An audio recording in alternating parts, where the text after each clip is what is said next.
Good afternoon. My name is Banjo Edwards, and I will be a sophomore at Dakota Ridge High School in Littleton. It has been truly inspiring to be at Summit this weekend.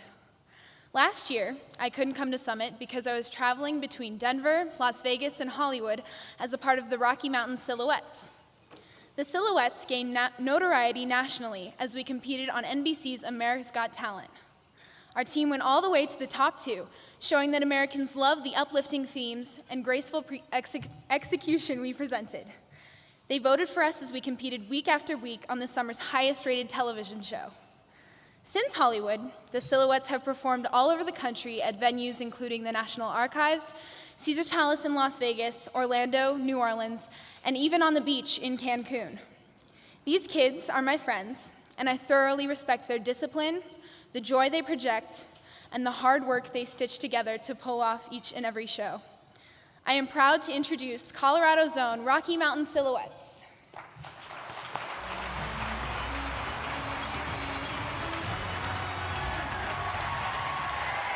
Welcome back to America's Got Talent. Our last act tonight creates unbelievable shadows with just a lamp and a screen. They are Silhouettes. What an amazing original concept. That is one of the most brilliant things I've seen in a long time. 3 yeses, we'll see you in Vegas. We decided to put you straight through to Hollywood. We've been practicing like 100 hours a week. Well, maybe not 100, but a lot. We all share one thing in common, and that is our love for dance. If you're passionate about it and you're driven and you want to work hard, that's what makes you a Silhouette.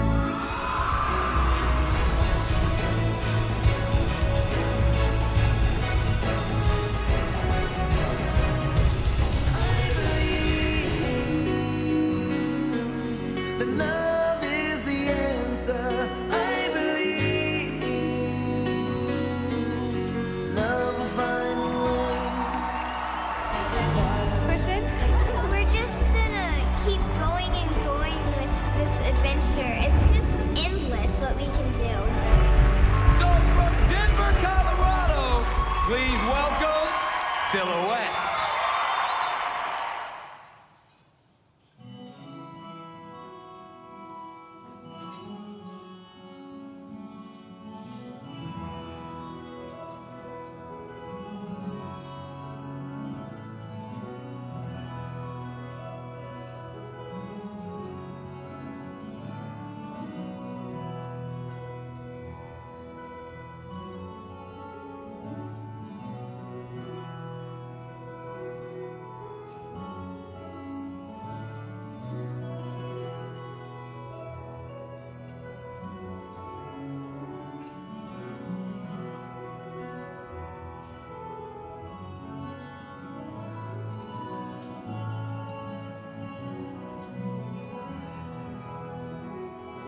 Rocky Mountain Silhouettes.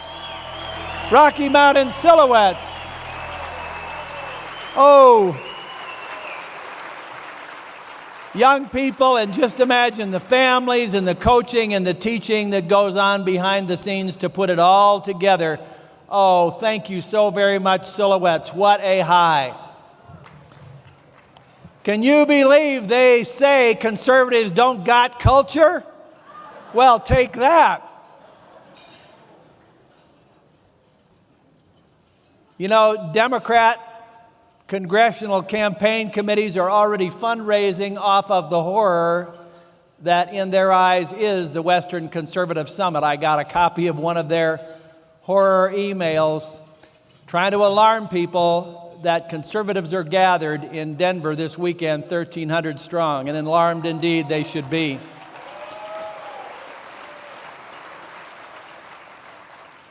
It wouldn't be the summit if one of America's keenest political minds and one of the modern-day heirs of Tom Paine, about whom we heard from Glenn Beck at the very first session, modern-day heirs of Tom Paine rallying Americans to the cause of liberty, if Dick Morris were not with us for our concluding session, and Dick is back again for the third summit. Welcome, Dick. We're delighted to have you. And that's an applause line. And to introduce him, someone who's also been part of each of the summits, and he was with us first in 2010 as a state representative aspiring to take back the Western Slope and Southern Colorado swing congressional district, Colorado's 3rd congressional district. He did it with a flourish in November 2010. And he is now serving with great distinction as one of the most principled conservatives in the House Tea Party freshman class of 2010, 11, and 12. Please welcome, to introduce Dick Morris, Congressman Scott Tipton.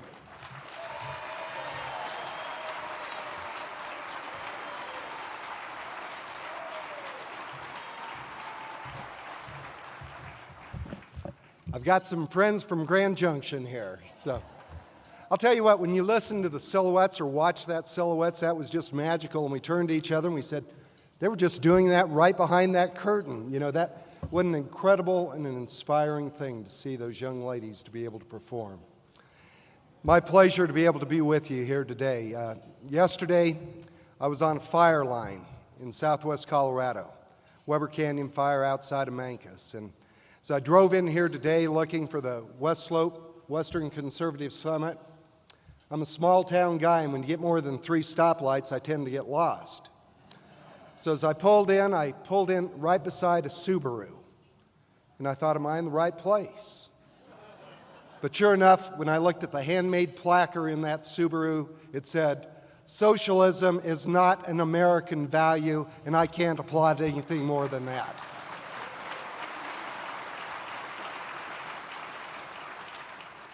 It's inspiring to see so many conservatives gathered together. You know, as John was indicating, it's an ironic thing. Nancy Pelosi and Harry Reid, they don't want me there very much. I'll tell you, my feeling for them is mutual. I want to be able to send them home as well. We've been able to have, during this last Congress, we've been able to have a few successes.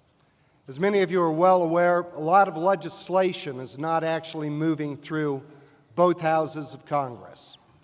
One thing we always have to be worrying about are rules and regulations, something that organically happens out of a bureaucracy, something that nobody has asked for, no one has voted on, but it becomes law. And if you want to get rid of it, it takes that proverbial act of Congress. Through our office, a subcommittee that I chair, we were able to hold back the Department of Labor when they were putting forward a rule that was going to tell our farm and ranch families in the state of Colorado that their children could no longer work on the family farm.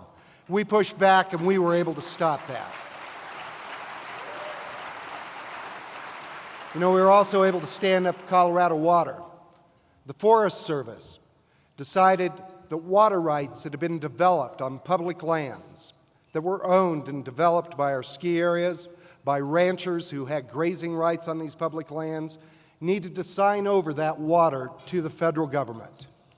We called them into our office and we reminded them that we have something called, in the state of Colorado, private property rights. We also have something called state rights, and we're going to stand up for those. We push back. That is currently in court. We're going to continue to stand up for our state rights.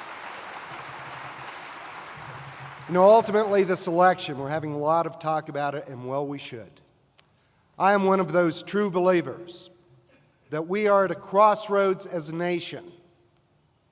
I fully believe 20 years, 50 years from now, that map will say the United States of America.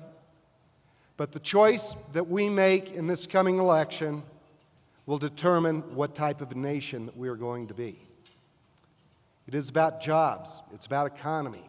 It's about American freedom. You know, my colleagues and I have worked hard in the United States House of Representatives to try and be able to get our people back to work. In our 3rd Congressional District in Grand Junction, Colorado, we have 10.8% unemployment. That's the official number. The real number is 19.5%. We've got to be able to get America back to work. And one of the best ways that we can do that is to be able to take advantage of the resources that this nation has. Cory Gardner, myself, Doug Lamborn, Congressman Kaufman, we introduced a package of legislation to be able to get America back to work and develop American resources to be able to create American energy certainty. In my portion of the bill, we called for public lands in which Colorado we have an abundance, and we value and treasure them, but to responsibly to be able to develop those resources, to be able to make sure that we're putting Americans to work. We no longer want to be able to rely, as the President does, on Brazil drilling off of their shores for Americans' energy needs, or for China mining for rare earths on their land when we have those resources here. I hope you'll join with us in standing for the very principle. If we're going to develop American energy security, let's do it on American soil with American resources and put Americans back to work.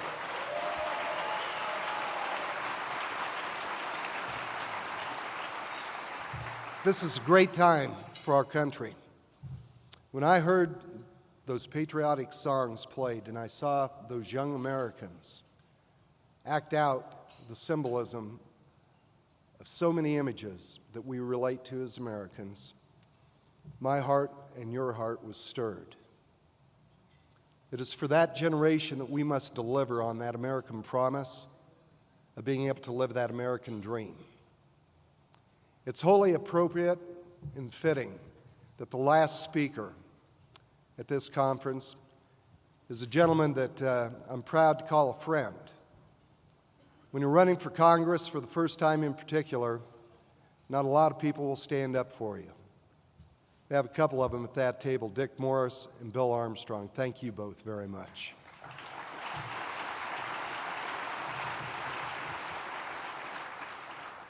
I remember when Dick Morris stuck his head out of the foxhole for me. We went over to Grand Junction, Colorado, and he marveled at a lot of Colorado beauty, and over to Aspen as well. But we got to spend a little time together, and I got to know the Dick Morris. He may share, and I'd almost encourage him to be able to do that again today, because it touches my heart to hear of a man who described himself as a Democrat, as a liberal, as an atheist at one point in his life. But when a hand was reached out by one of the most admirable Coloradoans that this state will ever know, named Bill Armstrong, sending him a Bible, he found God. He also found, because he's a bright guy, that conservatism and republicanism is the way to actually go.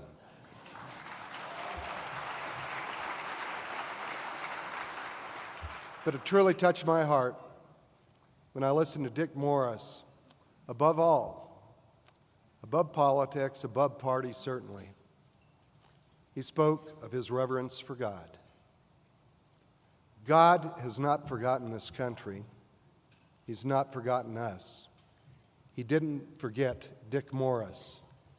And I know with the message today, we won't forget Dick Morris either, one of the best and most astute political analysts in the entire United States. It's my honor to be able to introduce to you a friend and a great American, Dick Morris.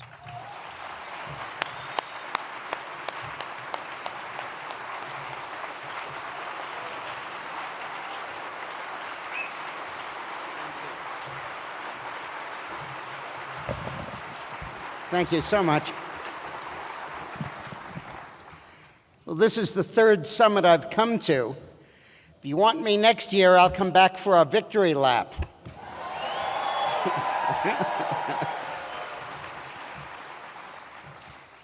I don't ever speak about my personal conversion in public. I've actually only mentioned it here last time once, and once I spoke at a prayer breakfast about it in Washington.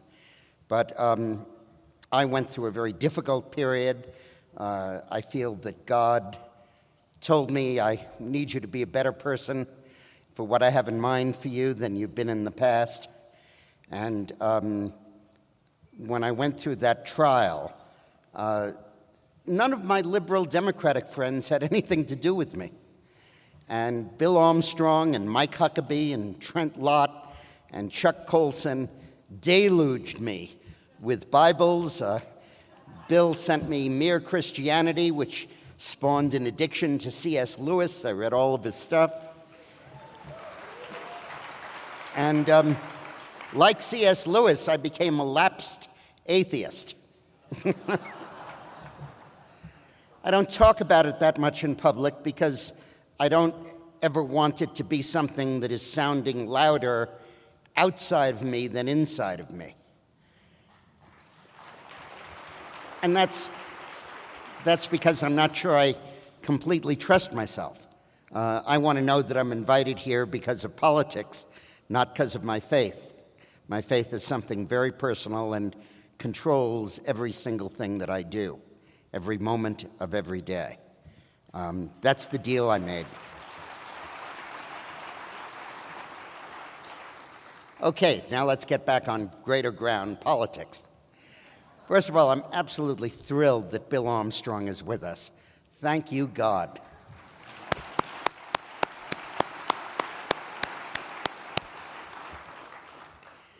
Well, Barack Obama won that court decision.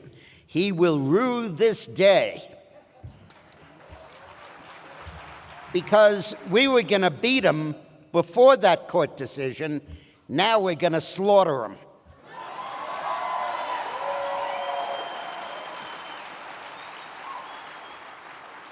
Who here would like to see us beat him by 15 points?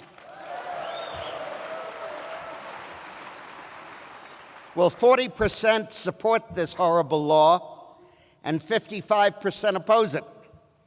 And the Supreme Court has just put this in play as the central issue of this election. It is almost inconceivable that somebody could oppose this law, want it repealed, and yet vote for Barack Obama. And that's not going to happen.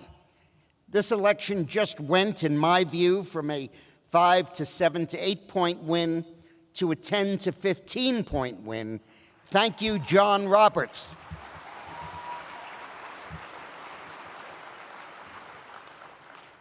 At stake now is not the pursuit of happiness. That's the economy. At stake now is not liberty. That's the whole nexus of federal regulation that Obama's pushing. At stake now is life. We all may disagree with some of our friends as to when life begins, conception, viability, birth, but we sure as heck can all agree it ends at death. And the most fundamental meaning of right to life is the right to God to tell you when it's time to die, not the federal government.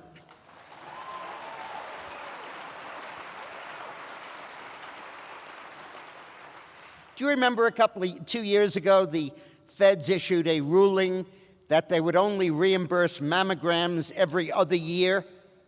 because they said that if you're under 50, annual mammograms make no sense, and they do not save, they're not worth it, and they only save 13,000 lives a year. And given the cost of annual mammograms, that's a cost per mammogram, per life saved, that is not worth it. Really? How about for your wife, your mom, your sister, your daughter, your granddaughter? Is it worth it then?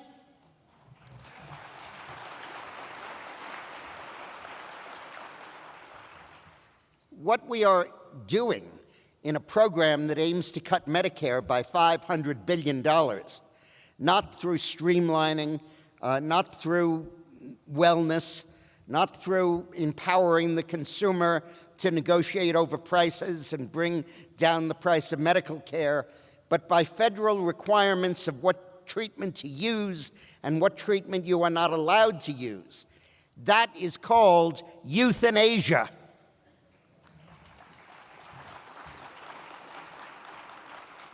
Canada has 10% higher incidence of colon cancer than the United States does. And the reason is because they don't approve colonoscopies as frequently in Canada as they do in the United States, because the government doesn't think it's worthwhile, not worth the cost expenditure. And then if you get colon cancer, you are 15% more likely to die of it in Canada than you are here, because they will not approve the use of the medication Avastin to treat colon cancer, which is the state-of-the-art drug in chemotherapy for colon cancer. But it's expensive, and the Canadian government won't allow it. And as a result, tens of thousands of Canadians die who do not need to die. Those are the stakes in the Obamacare legislation.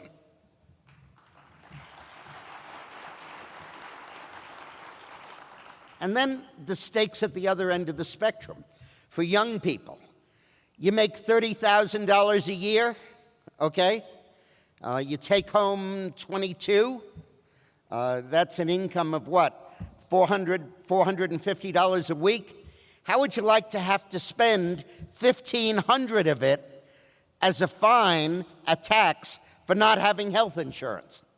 2 weeks' wages, almost 3, as a tax for not having health insurance. I wonder how young people will like that. After all, you're talking about a bunch of people who are in their 20s, who are largely healthy, and what they want is 2 things. They want their children covered, and they want catastrophic insurance in case they get hit by a bus. Well, the children coverage we already have in the Children's Health Insurance Program, SCHIP, which Bill Clinton got passed, and I helped in it. Hillary did not play the role she says she did in it, but it's there, it's on the books, and it's protecting those children. And catastrophic coverage is about a quarter of the cost of coverage of what Obama wants to make those 20-year-olds pay. And why does Obama want to do that? So he can take their money and use it to subsidize the rest of his program. And he's going to do this by taxing young people who do not buy insurance. He's also going to tax sick people. That's right, sick people.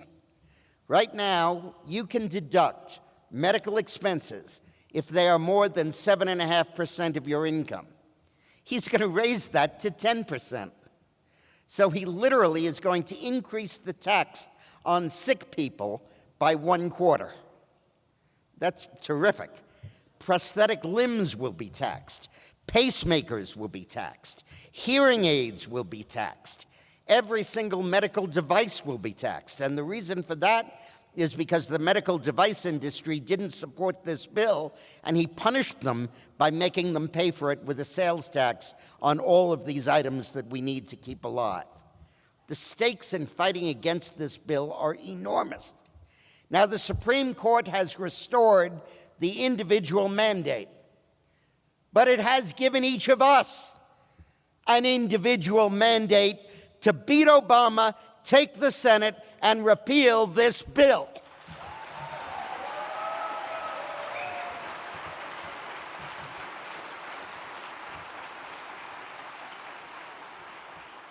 All Robert said in his opinion is, I'm not going to do the heavy lifting for you. Do it yourself. This is a democracy. How fitting that this fundamental piece of legislation should be the referendum on which this presidential race turns. Everybody talks about the gridlock in Washington. Well, we're a democracy. There are times when you have a gridlock because there are 2 points of view. And the time comes to make a choice, not to split the difference, not to paper it over, but to make a choice. And we will have a clear choice in November, and we are going to make it the conservative way.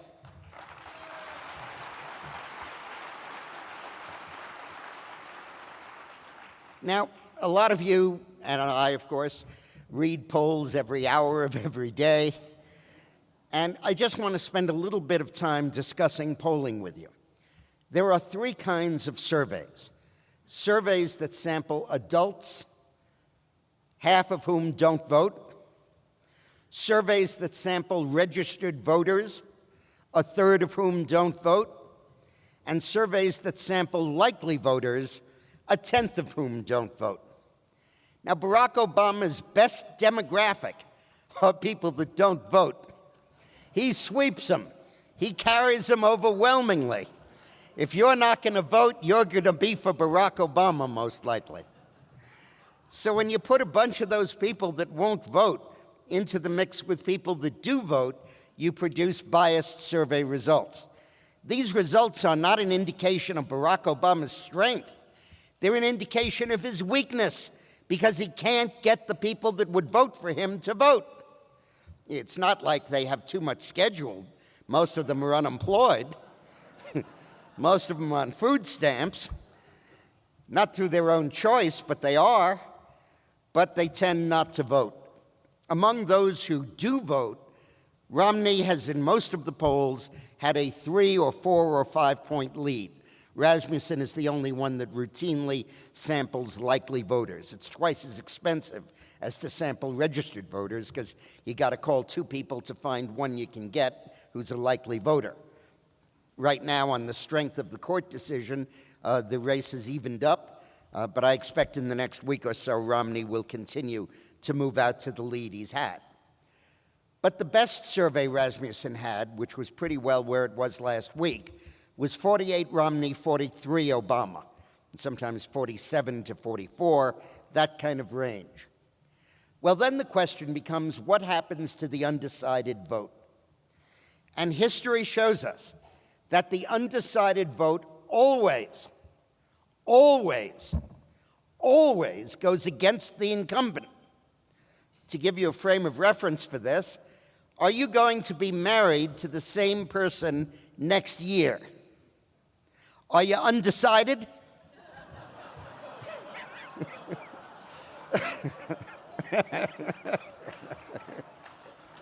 What does that say about your marriage? When you are undecided, you have decided not to vote for the incumbent. You're just waiting to be pushed a little bit to find out who you're going to vote for, and you need to learn more about the other candidate. And this isn't just theory. I went back to 1964 and looked at every single election in which an incumbent president ran for a second term. And in every single one of them, the undecided vote went against the incumbent, even when the incumbent was winning by a massive margin. Goldwater got it against Johnson. McGovern got it against Nixon. Mondale got it against Reagan. And I believe that Romney is going to get it against former President Barack Obama.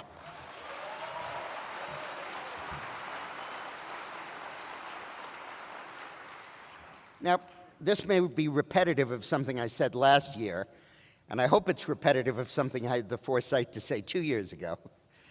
But let me explain why we are not recovering economically, because you need to get it to really understand what we can do about it in this election. Obama is treating the wrong disease. The disease he's treating is recession, the boom and the bust oscillation that goes on in the American economy, where it happens every 8 or 10 years, runs over a period of 2 to 3 years, and then solves itself. That is not what we are confronting today. We had a recession that started in June of '07 and ended in June of '09. And the world recovered, we didn't. But what happened was that when Obama took office in January of '09, he couldn't wait for this to end naturally. And he decided to seize the moment, as Rahm Emanuel said, never let a good crisis go to waste. Seize that moment dramatically to raise federal spending, dramatically to pass his stimulus package of $800 billion. And he borrowed all of the money. And then he had to borrow it year after year after year since.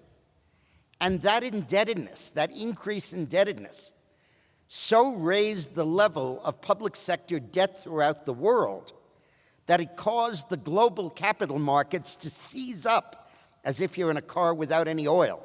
The gears just seize, and nothing moves, nothing changes.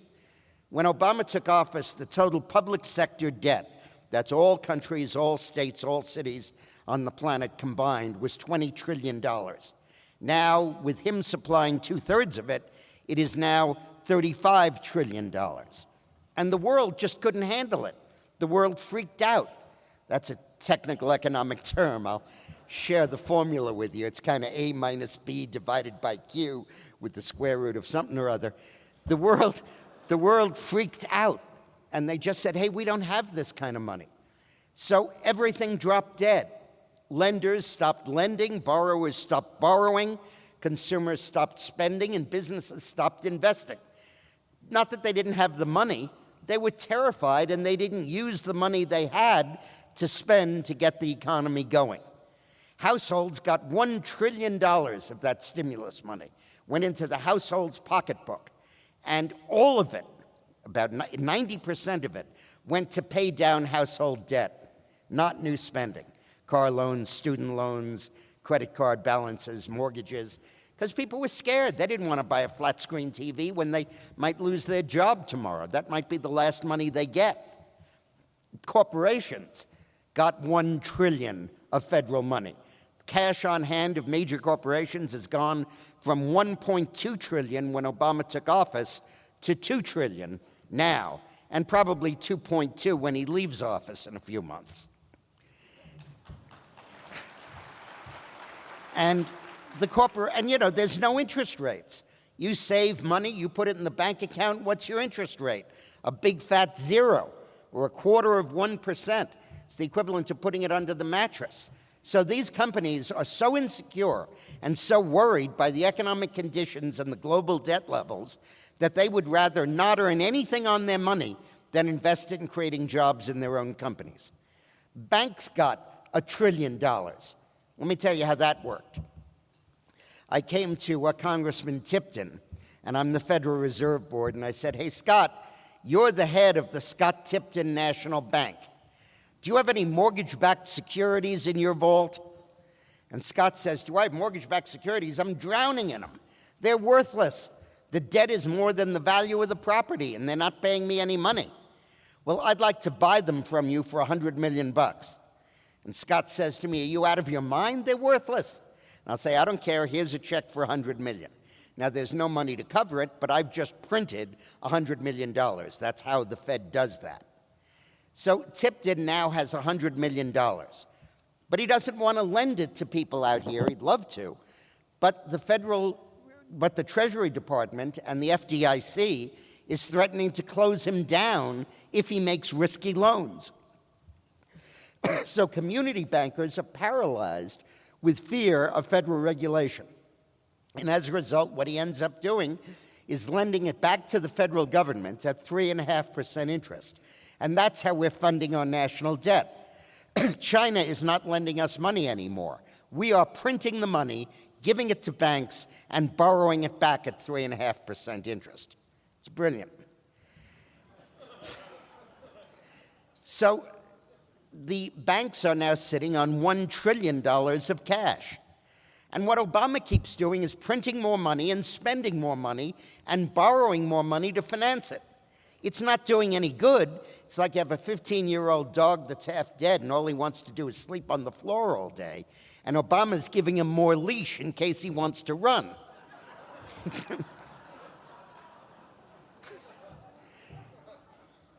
So, and when he borrows that money, he is adding to the debt implosions, to the debt situation, and adding to the fear that we all have. This economic construct, by the way, is called a debt implosion cycle.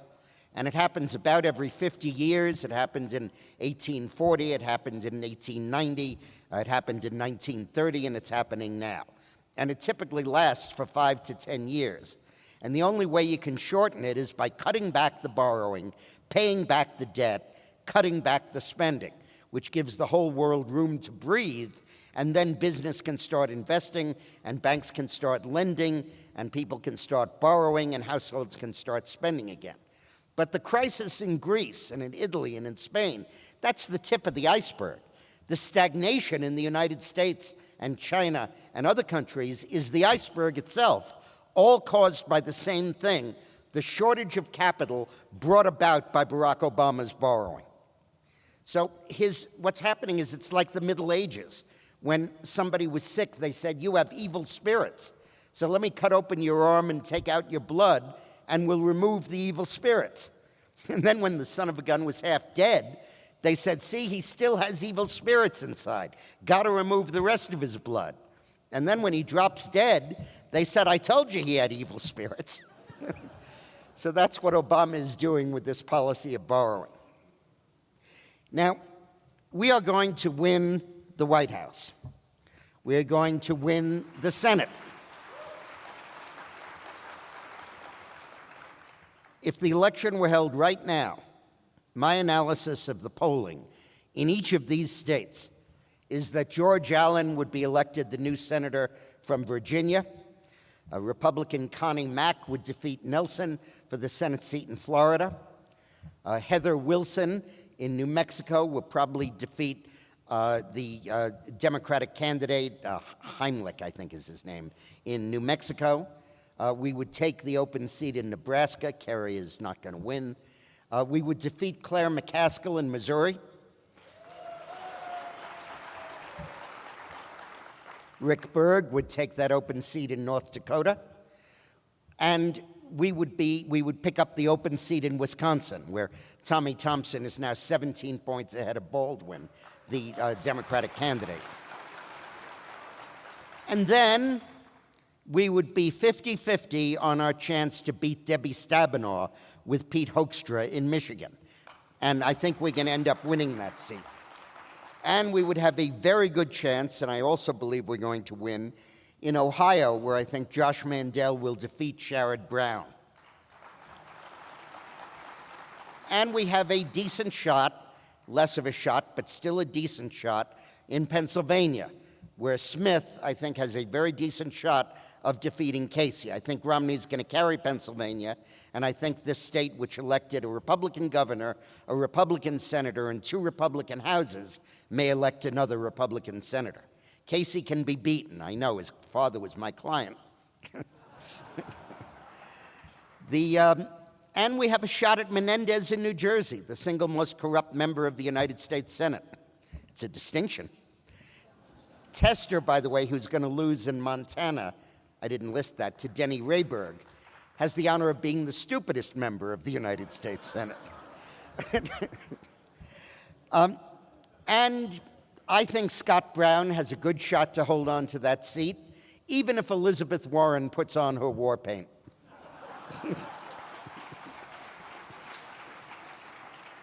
Maine will lose, and isn't it a loss to America, to the country, to the Republican Party, to the Conservative Party, that we no longer have that bold apostle of conservatism and republicanism to fight for us, the senator from Maine, Olympia Snowe? It's terrible. But now we'll have a real Democrat in her place. But I think when you add that up, you're looking at a net gain of 8 to 10 seats. You're looking at going from 47 to 54, 55, 56, or 57.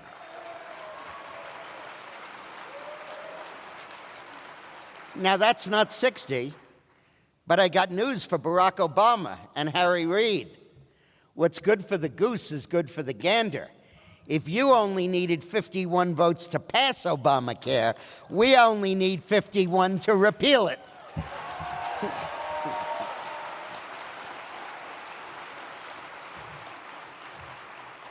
All the more so now that Roberts has ruled that it's a tax, and so you don't need 60 votes on revenue bills. So I think we can do very well with that. And there's not going to be a filibuster on any of this stuff. With 55, 56, 57 Republican senators, probably 20 more Republicans in the House, a landslide Republican victory for president, the Democrats will be in shell shock. Any of those candidates that are up in 2014 are going to absolutely hunker down and do whatever they have to do to get out of the line of fire. Remember that Ronald Reagan passed his entire package in 1981 with a Democratic House of Representatives led by Tip O'Neill. He didn't carry the House, he carried the Senate. So I think those prospects look very good. But it is at the state level that the most exciting things are happening. Scott Walker's re-election was the most important thing in decades, because it means, not just as a precursor of the overwhelming victory we're going to have in November, not just because it cut union revenues in half in Wisconsin and made it impossible for them to be the political force they've been, not just because it gives local government the power over education that they haven't had because the unions have usurped it, but because we have tried everything else. We've increased spending on education from an average of $7,500 per pupil to $10,000, inflation adjusted in 20 years, and test scores haven't moved at all. We now have to understand that unless we break the power of the teachers' union, get rid of bad teachers, have merit pay for good teachers, and school choice for parents, we are not going to succeed at having a good school system in the United States of America.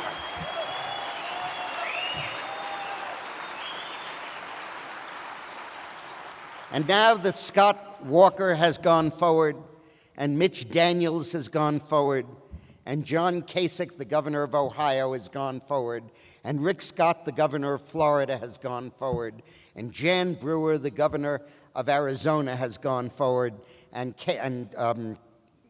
Christie, the governor of New Jersey, has gone forward. Now all the cowards can follow because they survived.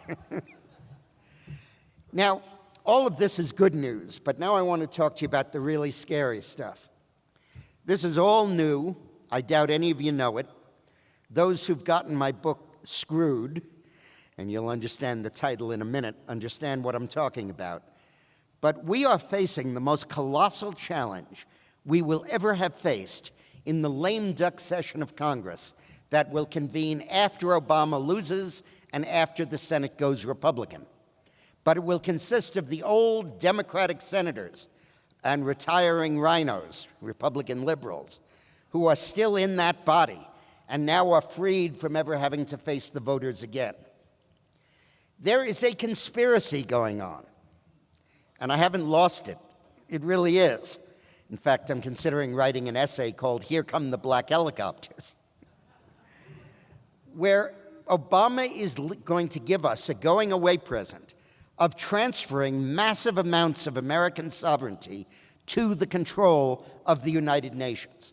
It's called the Law of the Sea Treaty, L-O-S-T, LOST, Law of the Sea Treaty.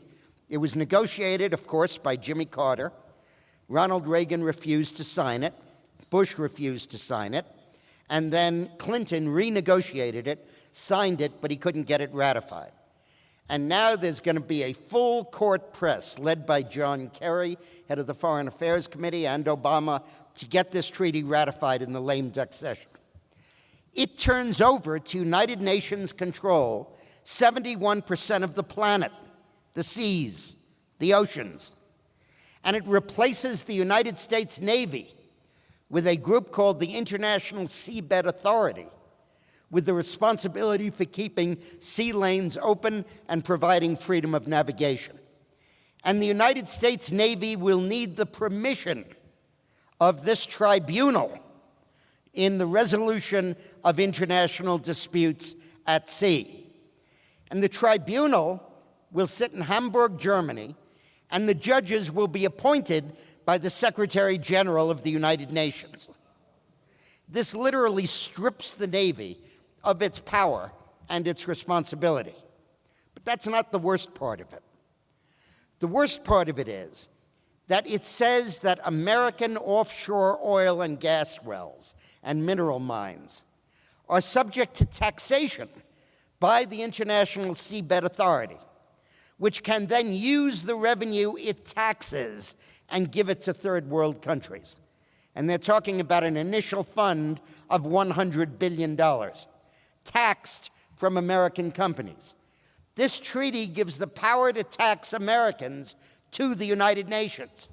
Forget foreign aid, forget voting on it, forget loans to underdeveloped countries. They will have the power to tax and seize our oil and gas revenues, royalties, and distribute them as they wish throughout the third world. And the body that will decide this has 193 members, just like the General Assembly. It's the Seabed Authority, and it's one nation, one vote. We'll have one vote. And it also obliges us to turn over to third world nations for free our offshore oil drilling technology. It's a huge step in ending the American sovereignty and giving it over to an international authority. And it's not alone. There's another treaty called the Gun Control Treaty, which sets up a body in Geneva that will promulgate global regulations concerning firearms, allegedly to stop exportation to other countries, but in fact to control them within countries. The reason Obama hasn't pressed gun control during his tenure as president is this is how he plans to do it by an international treaty. There's also an international treaty for the International Criminal Court, the ICC.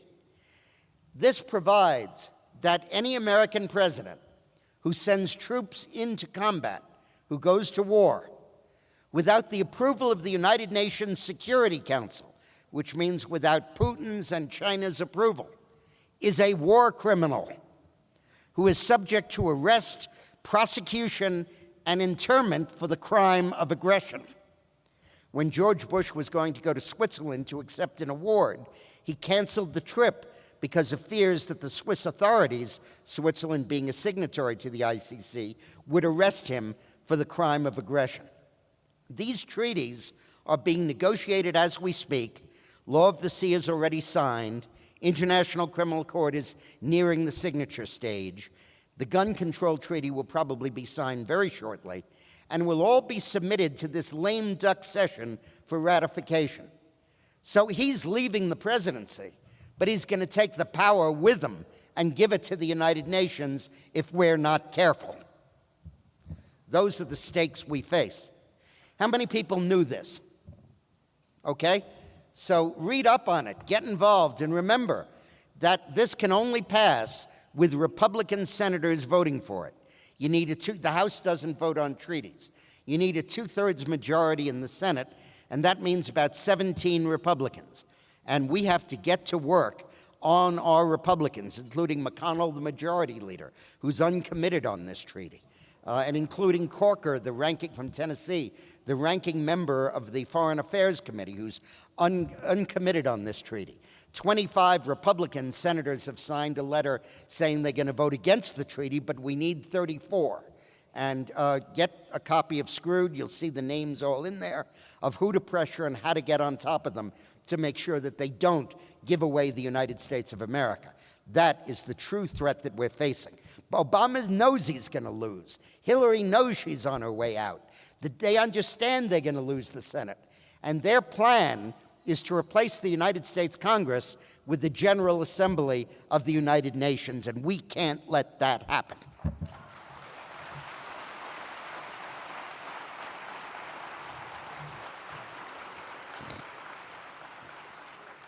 By the way, if you like all these opinions and you want to see more of them, how many of you get my lunch alert videos?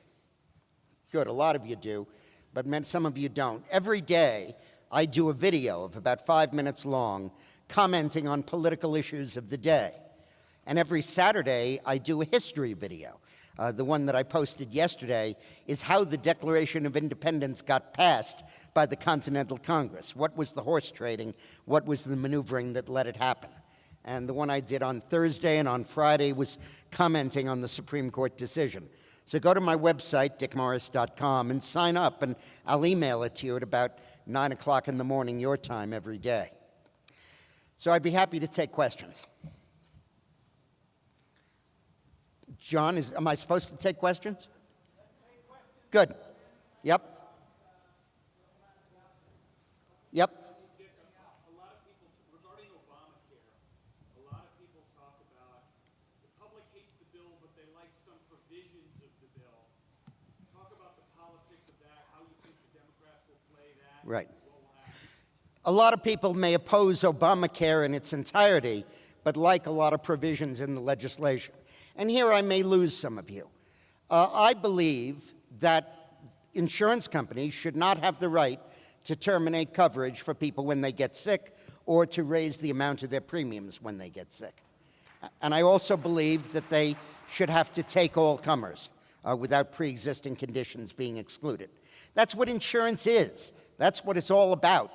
And it's got to function as insurance. Now, that means we're all going to pay higher health insurance premiums. I just got a notice that mine are going up 30%. But that's what insurance is all about. And you don't need the mandate, you don't need the Medicaid expansion, you don't need the rest of this law. That's a consumer protection statute that could be passed in the Colorado state legislature and should be.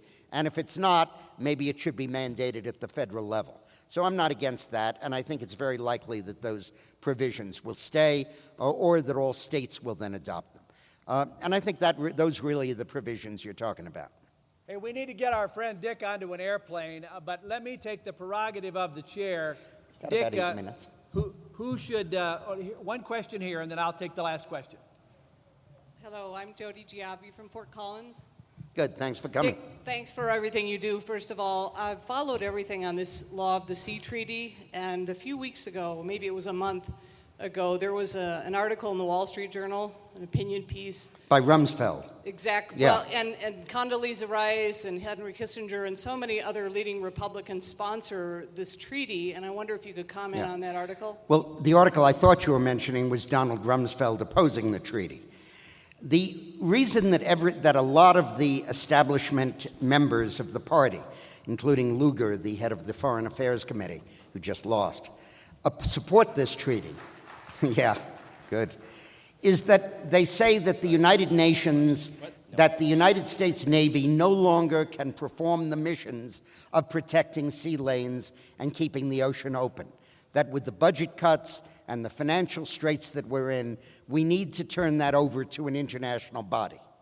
And I think that's ludicrous to think that an international body will, A, be able to enforce its decisions, and B, be able to make them fairly.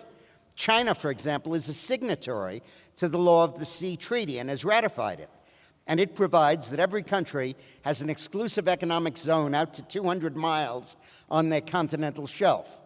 And China just put up for bid oil leases within Vietnam's 200-mile zone and told the International Seabed Authority where it could stick the treaty that they signed and they ratified.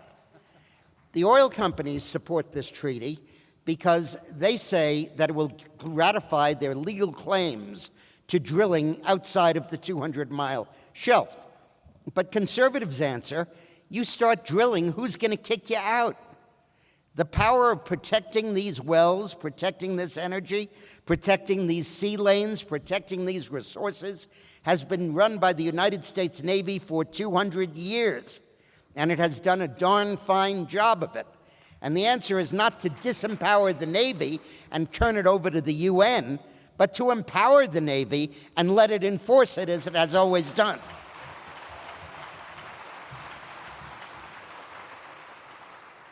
Dick, thank you so much. Close us out with a soundbite to seal the victory that you predict for Romney. Who should he ideally put on the ticket, and what fatal mistake must he and the Republicans avoid if they are not going to blow it? Fatal mistake first. They're making a mistake right now.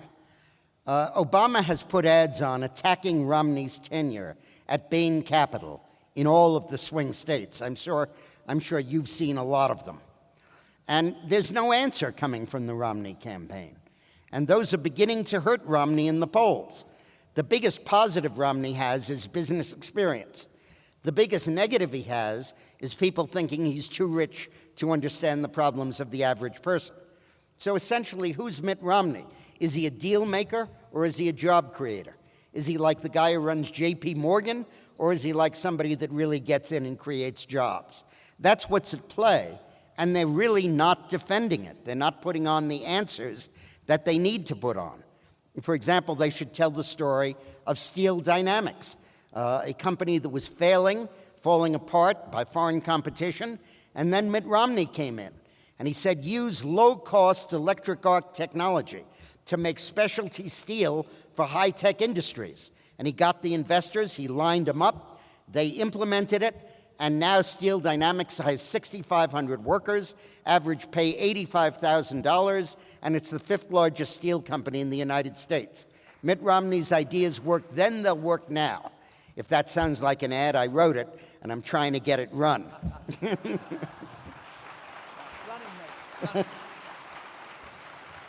So I was on Fox and Friends the other day, and they asked me, what are the do's and don'ts Romney should follow in picking a running mate?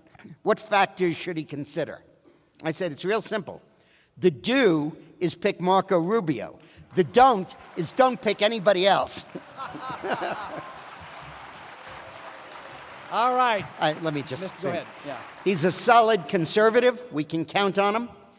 He'll help here. He'll help in New Mexico. He'll help in Nevada, and of course in Florida. And it's the future. I mean, we have got to win the Latino vote. We can't let it go the way of the African American vote and be 9-1 Democrat in perpetuity. And when we have a charismatic, young, articulate, brilliant conservative who we can put on the ticket, who we can groom and maybe run for president someday, grab that opportunity. Take it. All right. Now,